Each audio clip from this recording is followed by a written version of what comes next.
Hey everyone, and welcome to the Retro channel. Today we're going to be installing an ARM2SID in a Commodore 64. Now, you've probably heard of the ARM-SID. It's a replacement SID for the Commodore 64 that's very accurate and faithful to the original. And the ARM2SID is an extension of that. Basically allows emulation of 2 or even 3 SIDs, so you can have stereo SID set up. And it can also emulate FM sound synthesis, so pretty cool stuff. So what I have here is the single SID version, which is designed to go in an original Commodore 64 or 128, but they do also offer a dual SID version, so for boards like the Mark II Reloaded and the Ultimate 64 that have 2 SID sockets, they do have an option for that as well.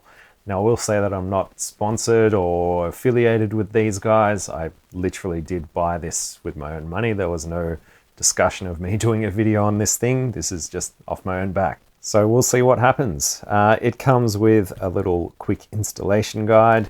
This particular one comes with the wiring and a couple of diodes, a resistor, and of course the ARM2SID itself. So these do need to be soldered in this particular installation. The dual socket ones just plug and play pretty much, but for an original C64 we do need to do some soldering to take full advantage of this. So I'm going to use the Australian Commodore 64 for this one. So if you've never seen this before, it's basically just a Commodore 64. This particular case was molded by a company in South Australia. Pretty much, I believe, because we didn't have the C64C at the time. We only had bread bins here for a few years after the C64C was released. So this company sort of saw an opportunity and decided to mold their own case similar to the C64C design. So it is just a standard Commodore 64 inside.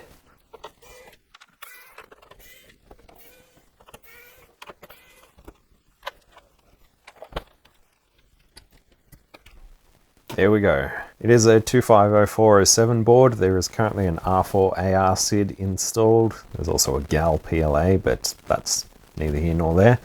Let's pop out the R4 AR and we'll put this ARM2SID in just to test it, make sure it's actually working.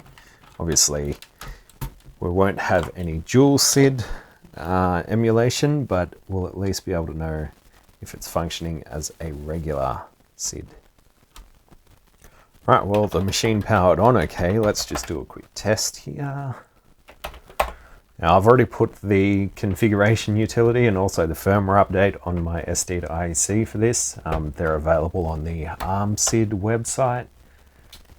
So let's run those.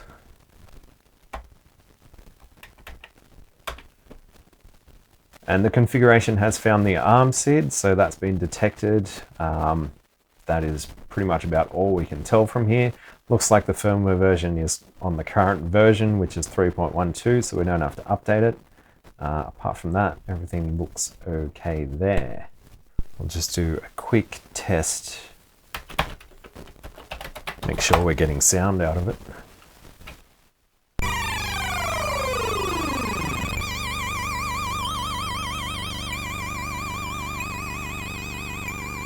Alright, our SID appears to be working. That's a good start. Time to get it installed properly so we can take full advantage. Alright, now the included instructions do specify where each wire needs to go to, which is included in this little kit here.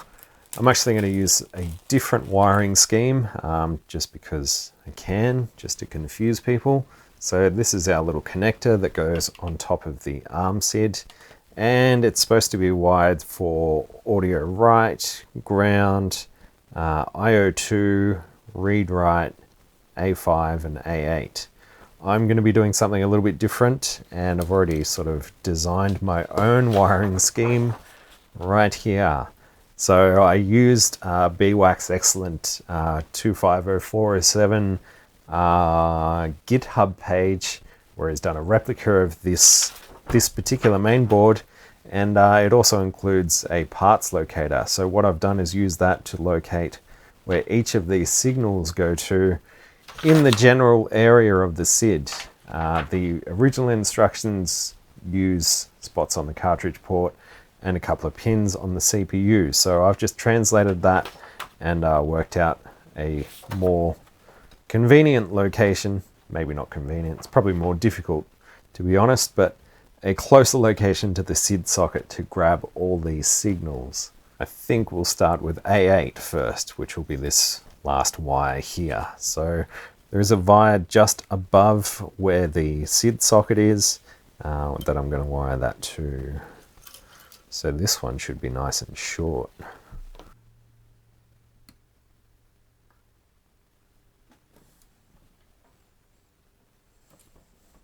Alright, next one is A5, and there is a spot on the board just next to U27. This wire here, that's where we're going to.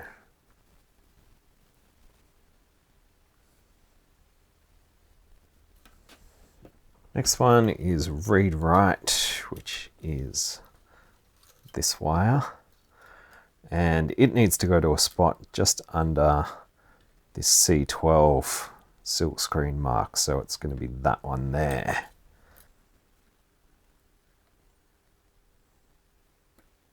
Alright, the next one is the trickiest one of all because this involves our little resistors and our diodes.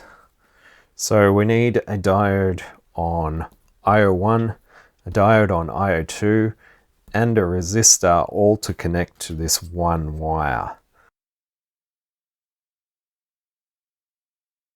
That's a bit annoying. And that's it. They all feel solid.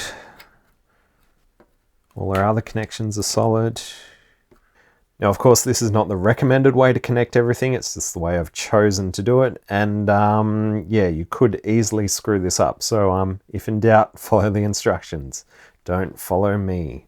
I'm just going to do a quick test. So 20, 19, 18, 17, 16. Pin 15 of the CPU should be connected to A8, which is this connection here. That's good. Pin 12 of the CPU should be A5, which should also be over here. That looks good. The read-write, which is pin 5 of the expansion connector, 1, 2, 3, 4, 5, should be connected to this one under this little TP thing. That looks good. Pin 7 should be connected to IO1, which is this one up here. And then 8, 9, 10. Pin 10 of the expansion connector should be connected here.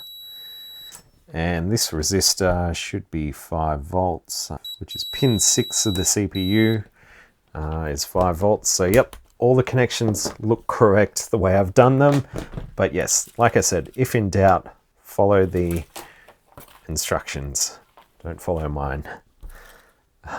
Especially if you don't have a 250407 board, because then everything here is going to be completely different in terms of like wires and things. Cool. Let's give this a little test and see what we come up with. I don't know why this capacitor is included. Perhaps maybe it's supposed to go on the right channel to remove any DC offset from the audio signal. Doesn't seem to be mentioned in the instructions anywhere. No, put it aside for now. One other thing is that ground wire. Now it says you don't need to connect it in the instructions. So what I'm going to do, just so it doesn't get in the way and I don't get confused as to why it's not connected, I'm actually going to remove that out of this connector. I should be able to just pop this little thing up.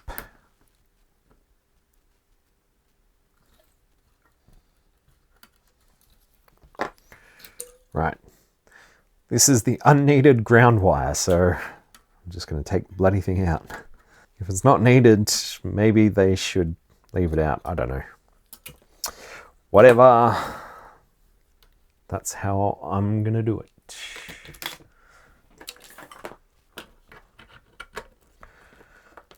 Bring this back. I'm going to disconnect the right channel from there. And what I'm going to do is I'm just going to sort of clip this wire hopefully.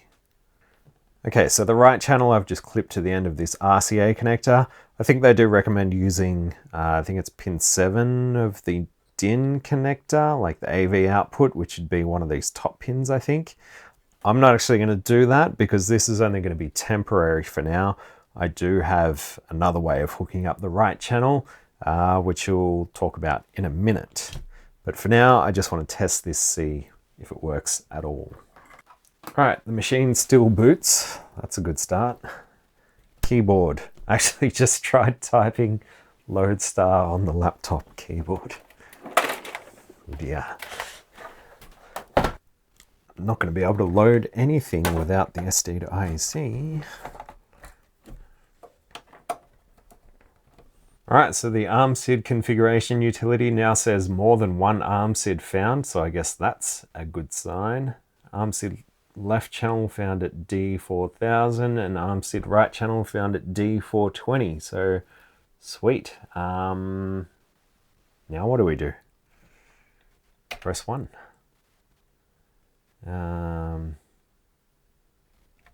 Cool. Address mapping, let's have a look in there. SID left, SID right, blah, blah, blah, blah, blah. I'll play around with the configuration later. Let's just load up a track and see if it works. Do you have a second SID? Yeah, I do. At D420, yes it is. We don't want to skip anything, that's fine. This is SID Play 64 version 1.21. All these SID files I got from the High Voltage SID collection. So this particular version of SID Play is for the SD to IEC. I think all the different versions are included in the original SID Play zip file, which is available. I think it's on GitHub or it might be SourceForge. I'll link to it down below. Let's try out a song.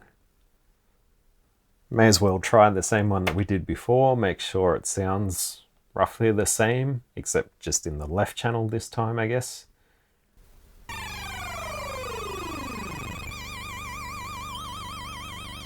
Playing in both channels. Right, so after a good amount of troubleshooting, it turns out that my HDMI to USB capture device takes a stereo signal and then strips the right channel off and just outputs both channels as the left channel. Anyway, I've got a different audio capture device, so let's try this again and see how it sounds.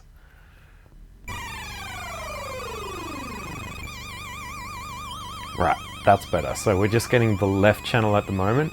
The ARM2SID should detect that it's only playing in one channel and switch to dual mono after 15 seconds, which it has. So yes, ARM2SID appears to be working just fine. Let's try another version of this track. Alright, so this is the drum and bass remix of Monty on the Run by MCH. So yeah, it's a little bit more funky, and we definitely have both dual SID left and right channels working. So everything seems to be working as it should so far, which is awesome, and yeah, it's a pretty good track. We won't sit here and listen to it for too long though. So the other thing I wanted to try out, of course, is 3 SID tracks. So this is a 3 SID track called Acid Storm, also by MCH, but it doesn't sound quite right. Now I thought it was originally because the SID player couldn't handle 3 SID tracks, but it turns out it is actually a little bit of a quirk with the ARM2SID. Right, so you can see that in the configuration program I've already set it up for 3 SID emulation, but the third SID is on address D500.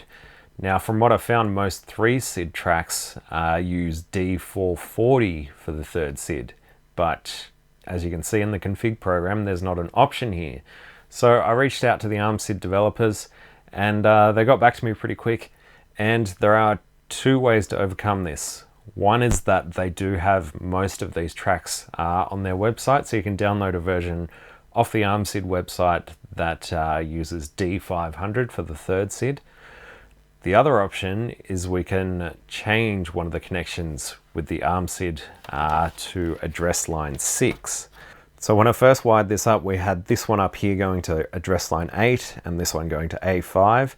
If we actually take A8 and tap into address line 6, then D500 becomes D440. Now obviously it's not going to change what it shows in the configuration program, but if we change that connection, then what it shows there as D500 is actually going to be D440. So that is what I'm going to do, and potentially what I'm going to recommend. I mean, I know they do have these SID files available on their website for download, which are modified from the originals, but as more and more tracks come out, are they going to keep modifying ones that use D440 for the third SID and change that to D500? Or maybe it's just easier just to wire this up as D440 so it works with pretty much all future releases. So once again, using BWAX 250407 replica, I found address line 6 actually is just above pin 1 of U13. So there's a wire just here. So that's what we're going to route this wire to. And now that I've already trimmed it short, there's no way it's going to reach from here over to there. So we'll have to go with another idea for that. What I'm going to do is pop this out of the connector.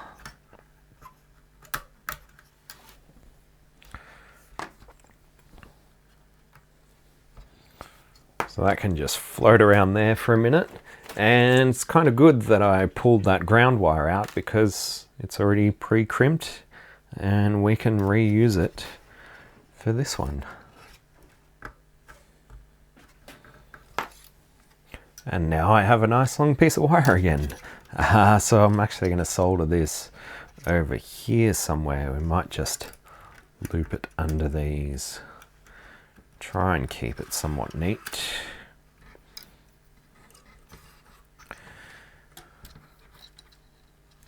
Give it a bit of slack. Something like that. Should be perfect.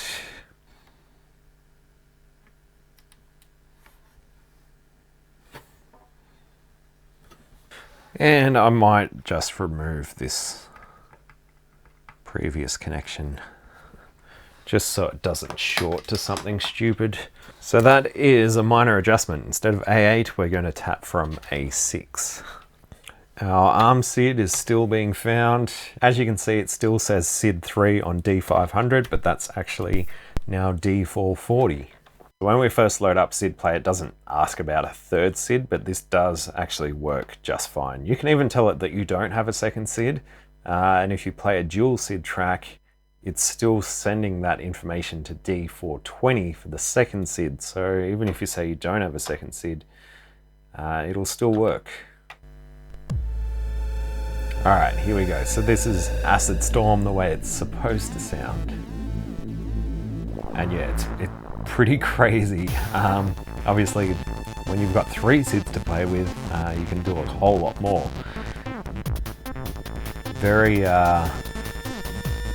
trancey kind of like Prodigy, Crystal Method kind of track.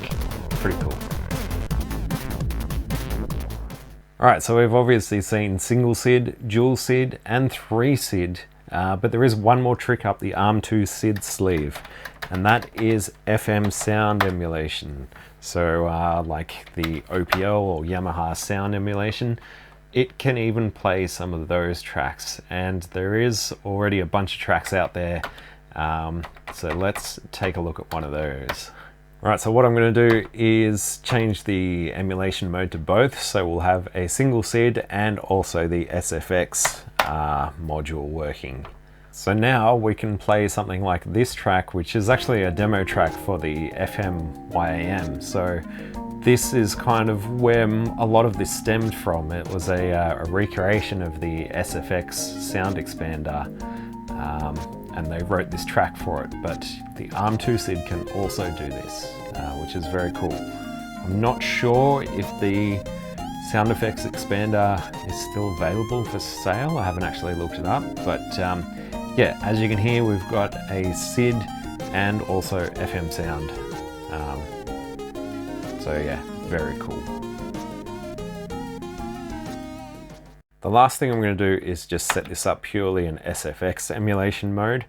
This is supposed to give a little bit better emulation of the FM sound synthesis, because we do also have some just pure FM tracks that we can play with too.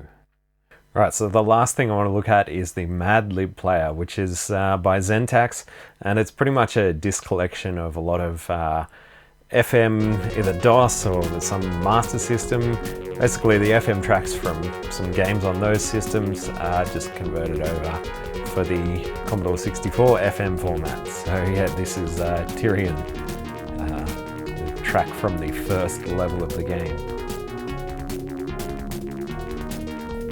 I did have to pull out the Pi 1541 because this program will not load on the SD to IC, which is fine. That's just what happens sometimes. So this should be familiar for Wonder Boy 3 Sega Master System fans. This is the FM soundtrack of that game. And yeah, I haven't actually done a Master System FM sound mod yet, but that is something I do plan to do in the near future. But yeah, very cool to have this coming from a Commodore 64.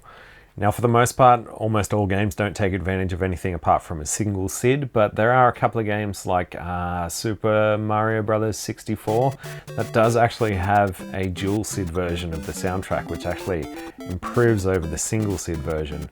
I guess having both SIDs there just gives a little bit more flexibility to recreating that original Mario soundtrack. So yeah, that's my very first look at the ARM2SID. I have to say I'm pretty impressed by it. I've always been very happy with the ARM2SID emulation of the original SID, but having 2 or 3 SIDs at your disposal, or even that FM emulation, is very cool, and definitely one that I'd recommend if you're a big fan of SID tunes. Hopefully there's some more artists out there who will keep creating 2 or 3 SID tracks, because yeah, there are some great ones out there already, and I hope that sort of continues. I personally don't have a musical bone in my body, so yeah, I'm not creating any tracks anytime soon. Now, the ARM2SID is a little bit more expensive than the original ARM2SID, but if you're a big fan of SID tunes, I'd definitely look into it. I'm pretty impressed, so I'll definitely be keeping this one in here. The only thing I'm missing, of course, is a better way to hook up the right channel audio, and for that, I do have something in mind. This is an RF modulator replacement that I designed myself, so we're going to take a look at this in the near future. It should give us better video and audio output, and we'll also get the option of having either dual mono or stereo SID output straight off this board. So that should be coming up in the very near future. We'll install one of these and see what it can do. There are also a couple of other little features on here, which we'll talk about then. So that's going to be coming up very soon, but until then, a massive thanks to the people that support the channel on Patreon and YouTube memberships. If you want to support the channel, links are down below, and even just a subscribe, a like, share it around, whatever you can do would really help out. Thanks for watching the Retro Channel. Bye.